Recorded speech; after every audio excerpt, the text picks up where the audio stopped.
Hey guys, welcome back to Mark Holub's Vlog. Thanks for joining in today. And today, hey, you know what? We've got a little change planned up for the Mercedes. We have a problem here today. Time to take the car into the shop. Of course, we haven't had it for all that long. Not a huge repair, but I definitely thought I'd point out that we're going to take it for a drive and let you guys know how that all goes here. Show you what's going on here. Firstly, of course, the car is doing very, very well. It's been very good to us. We've had some tires that have gone slightly low here recently, not a big issue, just strange how that just happens. There's also been some recalls pop up here recently as well. We've got to take care of some of the recalls for the car, for the Benz, the C300 4MATIC, as you see right there. We've definitely got to take care of some of the recall stuff because after all, recalls are a matter of safety, so of course we have to take care of that. But I'm going to show you what the problem is, why we're going to take this thing in the first place. So you can see right here, the tint. We have this tint. You'll notice it's actually peeled right up at the corner. So let's take a look here. And as you can see, you'll notice it's peeled right up. And I've actually had to go and stuff that back down. So we're going to take this into the shop. And we're going to talk about the Mercedes and how it's been here for the last year. Going to give you guys more or less an update as to what the overall year has been. We've owned it for, again, over a year. It's time to provide a bit of an update. I know some of you guys obviously are following for the Jag, the F-Type, and we'll definitely get more into that here shortly. But for now, we'll talk about what a year has been like with the Mercedes C300 here. Overall, it's been really, really good, but I want to talk about that in some depth for sure and share some of the details with you guys. So let's get going.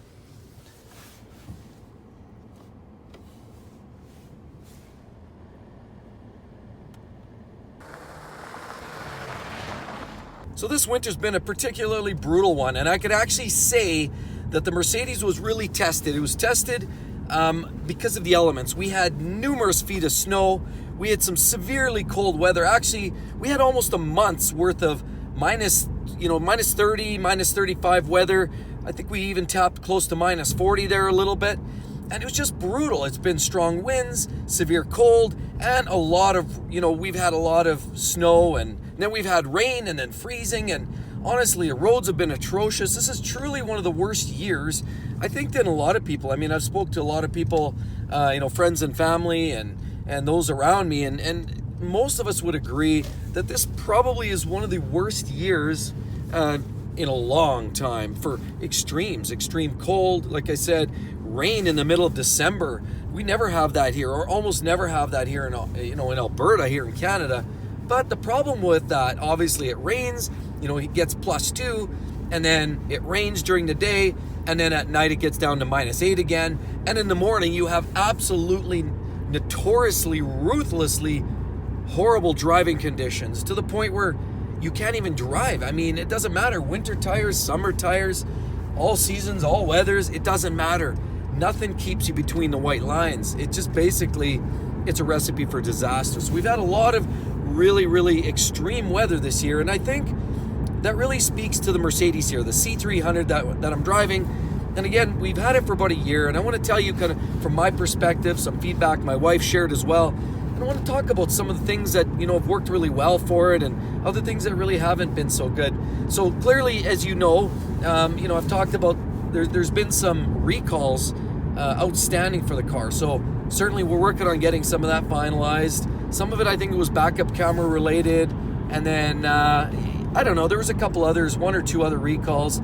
I think one yet that we have to get taken care of. From that perspective, from a quality control perspective and safety side of things, things have been okay. Like I said, typical, nothing out of the ordinary. We're running on all-weather tires, not all seasons, all weathers. So in other words, they've got the snowflake symbol on them, and you need that around here. But, we've got those types of tires on this car so that we can drive it all year round.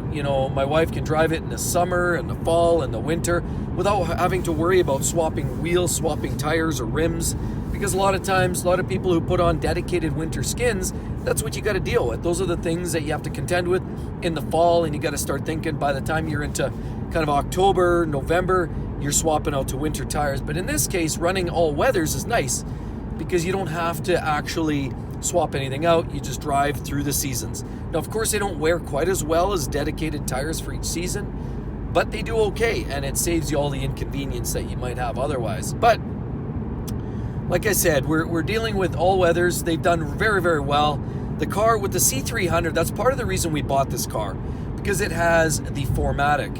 And with the 4MATIC gives you all-wheel drive. And so it's been great. I mean, all-wheel drive, all-weather tires. This car's been absolutely almost unstoppable.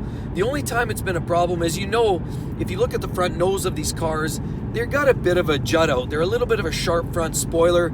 And if the snowbank's too big, too aggressive, then you risk, you know, obviously some potential damage. But other than that, if you're a little careful around the higher snowbanks and the edges, the car has been absolutely unstoppable. Like I said, with the all-wheel drive system, all weathers, we've been good to go. So the car has been virtually perfect that sense. Other things, you know, for the severe weather and the severe cold, I mean, this car, because it has the heated steering wheel, has the heated seats, it's been absolutely beautiful. Now, but that speaks to, so we didn't know this when we bought this car. That's one downfall to this particular car. And for those of you guys who are obviously living down in the southern US, maybe California or Florida or Texas, places, you know, where you guys don't have those extreme cold, it doesn't really matter as much. But certainly when you're talking about remote starting capability, now we didn't know this. This is a 2018, and I thought, like, after we bought it, it wasn't until after we bought it that we figured this out, that this car does not, in fact, come equipped with a remote starting capability. It also doesn't have the app available for it. I mean, there's an app that Mercedes provides as well for some of their late model cars that allows you to monitor the health of the car, allows you to do remote starting, and there's a lot of other, you know, little features and doodads that you can get out of that, you know, the later model Mercedes. But we didn't realize that. I didn't do my homework on that. All we did, you know, looking more from a reliability and drivability standpoint, didn't really take into account some of those other factors. I mean, almost every car now has remote starting capability and apps to monitor. I mean, from Fords to Benz to Audis, and even my Jag certainly has some of that. But the problem is we didn't realize that the 18s do not have it. You actually have to step up to 2019 to actually get that capability. And had I known that before, I probably would have bought the 2019. I probably would have spent a couple extra bucks, got the 19 model year, and be on our way. But then again, you talk about regrets. So do we have any regrets? Well, again, it's been a great car. Truly, we hit some probably minus 35. And I would say those cold starts in the morning, those are the ones you got to be really leery of.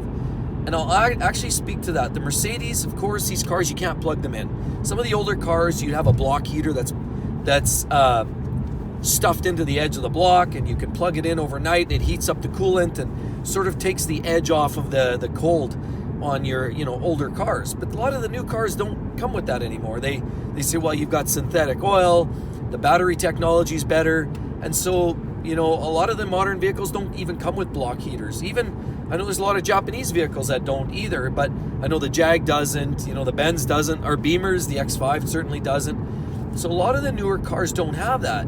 So when you're doing a cold start, you are truly doing a cold start. And that makes it hard on a vehicle. And I can honestly speak, the C300 has been absolutely unflappable. We had some, like I said, early morning starts, 35 below on the Celsius side of things. Absolutely. You know, it's a slow crank, yeah, but it started every time. There wasn't even a mumble or basically a stumble and a stop and then having to restart it. It actually just started, you know, a slow crank, but then it would start and run. It was perfect. Of course, it made some ugly noises for a bit, some ticking, tick, tick, tick, and some screeching and some howling noises that, I don't know, I wouldn't even subject that to some of my worst enemies. But, you know, it would make some noises, but the car would start. So it would start great. You know, the heated elements from, the steering wheel, the seats. The car was very good. The heaters in it is solid. So it does awesome in the wintertime. And I can truly say that this car does everything you need it to. Now, with the turbo 4-cylinder engine that makes about 240, 250 horsepower, that's under the hood here, it does decent for fuel economy too. Now, if I were to redo this, you probably asked the question, would I buy this car again? Long and short answer is yes and no. Again, it's not for me. If I were to buy a C-Class, and I test drove some, and the C63S is the car I would buy, but I'm a little bit of a nut that way, and you know, that to me is the car. But the problem with that is, of course, rear-wheel drive. So if you need a car that does both, clearly to me the C43 is the way to go. The C43, You get more power than you get in this car.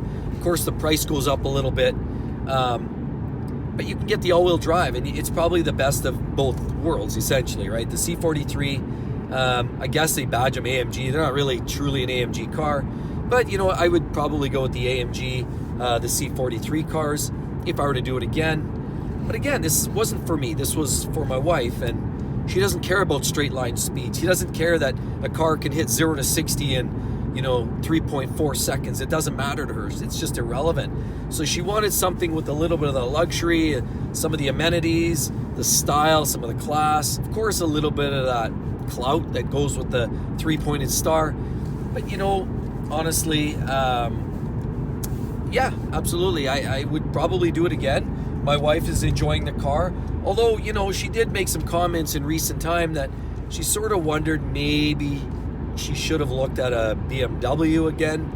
I mean, I thought we basically, we had our punishment on that side of it, and I've explained some of that in previous videos about, the servicing side of it, and feeling like maybe, you got the short end of the stick sometimes on the service side. But other than that, like the drivability perspective, I know my wife's really been a fan of BMWs and always has been. Like I said, we also test drove the Macan. She loved the way it drove, but she wasn't in love with the center console, the idea of that, that almost aircraft fighter look. She didn't like that. I mean, I personally love the looks of it, but it wasn't something that was up to her kind of liking. She did look at the Cayenne, and we considered it. It's definitely bigger, not quite the sporty appeal that you get with the Macan, but I don't know, we just didn't go there. We did test drive a BMW 330, and she did like it, and she thought the quality of materials were a little better, but the overall bling effect and really level of step up, I guess, looked a little better in the Mercedes, and I would agree. I mean, you got the brushed aluminum, you got the chrome rings, and some of the heat, the vents, and the controls. They look better. I don't know if they don't feel better per se, but the car looks a little bit better, in my opinion, on the inside. Certainly feels a little stepped up, but the car doesn't feel as tight, and I've spoken about this in previous videos. The Mercedes, particularly in the coupe, because it's a frameless window, it feels like there's a bit of a rattle when you slam the door, and it doesn't feel as bolted together as you find in the BMW. But again, overall, the Mercedes has been a great selection. We've had great experience. We've done, I think, one major service so far. Again, oil change, things like that. One thing that we've commented, and it's funny, my wife it's the little things that piss her off, and one of them actually was squealing brakes. And we all know, I think if you're car people, and certainly if you're mechanically inclined like I am, then you can appreciate that a lot of times brakes squeak. That's just what they do. But she has a real hard time with that, and she's like, well, you spend all this money, you buy a luxury car, and it still squeaks. And I agree. And it was funny because I took the car in for its oil service and have them just kind of look at the brakes, and I dealt with that at the service at the local Mercedes dealer. Had the oil change done, talked to the service guy, and asked him about the brakes, and he said, well, a lot of them do that. They put in a harder type pad because the brakes are generally designed. Euro cars generally designed to stop cars from higher speeds. Clearly, Autobahn driving, things like that. So they design the cars. Doesn't matter. They don't know if the car's built for Germany or if the car's built for North America. They kind of build them the same. So they design them to a slightly different spec than you'd find in a lot of vehicles, and hence you get some squealing. But it's funny, while I was at the dealership, I was watching, there was another Mercedes rolling in, a C-Class as well, but it was a sedan, and I saw, and I could hear the conversation between the owner and the service. He took a service writer out with him, and I heard the noise, and they had severe squealing noise coming from the brakes. And then I heard the conversation later, kind of, off to the side, and that was his concern too. So clearly squeaky brakes are a thing, and it is what it is. It doesn't mean there's a problem with it. Get used to it is what I would say. So that's one of the annoyances. One of the other things, that I didn't particularly care for in this car is a couple of the controls. I personally, I've mentioned this before, the stock for the shifter, and it's in such a place where I've accidentally thrown the car in opposite gear. I start setting off in drive, And I think I'm activating the windshield wipers because I'm not looking at it. I go by feel as I'm driving. I'm leaving a car wash and I'm trying to activate the windshield wipers because a lot of my other cars have that stock is actually for the wipers. And I go and throw it actually in reverse by accident as I'm cruising along in drive. And it didn't seem to interlock, but I was driving quite slowly. So maybe at a higher speed, it does interlock it. I don't know. But it was very abrupt and it scared me for a moment. So I found that kind of a crappy design, if you ask me. I guess after a while you get used to it. My wife's never complained about it, and obviously she's gotten used to it. But for me, I thought that was a bit of a, an unhinged design, so to speak. The Jag, obviously the controls are on the console. It's distinctly different when it's down in the center. It definitely feels like a dedicated shifter, as a lot of cars are. So other than that, the other thing I'd say, this car does have the paddle shifters, but don't let that fool you. It doesn't drive as crisply as you'd expect for a car. I mean, if you're used to driving something that's a DCT or double clutch, or even the Jag with the ZF Auto, the 8-speed auto that I have in the F-Type, is tuned to be very, very fast shifting. And it actually shifts a lot like you would expect a double clutch to shift. It's very brisk, it's fast, it's like very urgent, shifts up, shifts down very quickly, and it feels like a double clutch transmission, and you don't feel like you need more than that. But the paddle shifters in the Mercedes here in the C300 don't give you that same sensation. When you pull the levers, I find they're a little sluggish. Maybe some of that is because the turbocharged 4-cylinder engine itself, so I think that possibly exacerbates the whole effect. But between the lag and between shifting and the Turbo 4 and the slower tuning on the auto transmission, I just find that it does well in auto mode. The car shifts agreeably all the time in this Mercedes, but pulling the levers on the on the steering wheel absolutely don't give you the same sensation as they do driving, say, an RS3 Audi or even the Jag F-Type. A totally different experience. If you think you're getting a performance driving feel from this car, yeah, you're going to be wrong. This car is a stronger compromise to the economical side of things. If you want to find a better blend, go to the C43, and if you want to get more hardcore, you got to go to the 63S. But that's my take. Everything from the shift speed and the softness of the shift, even when you put it into the most aggressive sport settings, it just doesn't feel like it does when you're driving the F-Type, where you get that urgent, that almost a banging through the gears. This just doesn't have that. So I find that part of it is not the greatest. Again, for my wife, she's not really caring all that much. But from my perspective, that's not something that would satisfy my driving style or something that engages me. So other than that, reliability-wise, the car's been flawless. Other than, like I mentioned, a couple tires that have slowly lost a little bit of air. One, actually, we had a nail in the tire, and I had that done. That's not a fault of the car, clearly, and then recently a different tire has been losing air a little bit, a few pounds over the course of a few months. So I don't know what it could be anything, a valve stem, a bead seal leak, I don't know. Pretty minor issue, really not an issue with the vehicle itself per se. But other than that, I do love the 360 camera, the backup camera and the sensors all the way around. I would say it's better than what I've got in the F-Type. The F-Type's kind of an older style. Not just the interface on the center screen is kind of older on my F-Type, which is also a 2018 like this one. But it doesn't feel as good as this one. This one feels more techy, the graphics are cleaner, and it gives you the 360-degree view, which I don't get in the F-Type. So, like I said, I would say from a technology standpoint, the car doesn't disappoint, and it's been very reliable. The engine's a little bit noisy. If you want a car and you expect it to sound like a Mercedes this 4-cylinder engine is going to disappoint at idle. When you're accelerating or from inside the cabin, it's very quiet. But what I would say is, at idle from the outside of the vehicle, it almost sounds like a modern day diesel, if I can say that. Like there's a little bit of a kind of rattle noise to it. Not like a noise like a rod knock or anything like that, or a serious, lifter noise. But there's certainly a distinctive kind of a diesel-y sound to it, and it's just something to get used to. Not a major issue by any means, but that's just something that I found. So I just wanted to share that with you as well. But you'll notice, this vehicle is very, very nice. You know, smooth idle, like it doesn't disappoint. The vehicle does everything you need it to. Controls are all very nice and intuitive there. And you know, everything's clean. It's a nice design overall. I do love the overall, you know, kind of look and feel of the car. Certainly, this is a little awkward. It's almost redundant controls because you can use finger controls or you can use essentially the roller pad here. So there's some redundancy going on here, but overall a pretty decent layout. But we're here now, so let's get our mask on.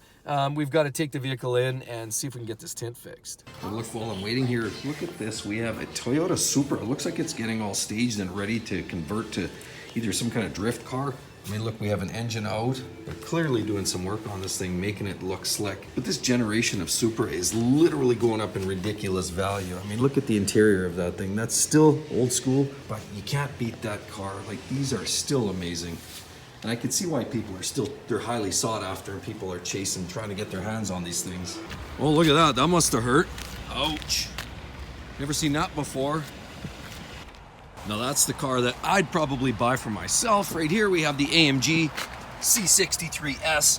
Love the tailpipes. Look, you even get the custom AMG markings on the pipes. Great splitter, and I love the vents. Of course, the most important thing isn't just the way it looks, which means that it has all kinds of great accents, all the badging, and the great wheels. I mean, clearly the car looks like a hot rod. There's no doubt about it, but it's more than that. It's what's under the hood that counts. The beauty is these have that 4-liter twin-turbo V8. They make over 500 horse. That's why that'd be the car that I'd buy. We were, in fact, looking at buying a car like this. This is what the wife was certainly interested in. And then, of course, we have right here, you'll notice the front grille. That's the 6-cylinder. And then you've got the other standard cars like this. We were also looking at simple vehicles like this, some base model Beamers. The wife was loving the looks of these too. Well, we got the new tint on the window. It's looking great. Here, take a look. Right there, you'll notice we do not have any more crinkles or ripples or snags or any of that. So it's just a matter of keeping the window up for the next couple of days and it should be good to go. So anyhow, a little hiccup in the equation, but that's all sorted out. So glad about that. So let's take a quick look around the car and I'll summarize what I personally think of the year and what the car's like. So there it is, right back at home, safe and sound. So in general, the car's aged very, very well. I mean, with the rough roads and all the salt, the sand that they throw on the roads. I mean, look, that's your norm. That's what's actually happening. But basically what we have is a car that's aged very, very well. And it wouldn't be if it weren't for the fact that we put, 3M or Expel on here where you get that rocks there. And, we've thrown Expel on the entire lower section. The rocker panels are all covered in Expel, as are the blast here. And as you can see, a slight peel here, but that tells you we've got that area. So all the blast zones, including the nose and the front bumper, and everything is covered in Expel, so rocks do not smack the paint around and destroy the paint. So it's held up very, very well. Great daily driver, great summer, winter, and it's done us just fine. So generally speaking, I personally would buy the car again. It's been great. It's been relatively problem-free, other than a few nickel and dime, low tire pressure and of course tint, but that's really aftermarket. The car itself fundamentally has been very, very good. Starts in cold weather, the all-wheel drive system is great, and the technology is great as well. There's a few nuances which I haven't been in love with, but you know what? It's been good overall. So that's really the bottom line, everyone, and I just wanted to share that with you. That's our year in a nutshell with the C300. Hope you enjoyed it. And again, as always, everyone, please be sure to hit that subscribe button or just give it a good smack. That'll get it done for sure. Hope to see you guys in the next time. Catch you real soon. Bye-bye.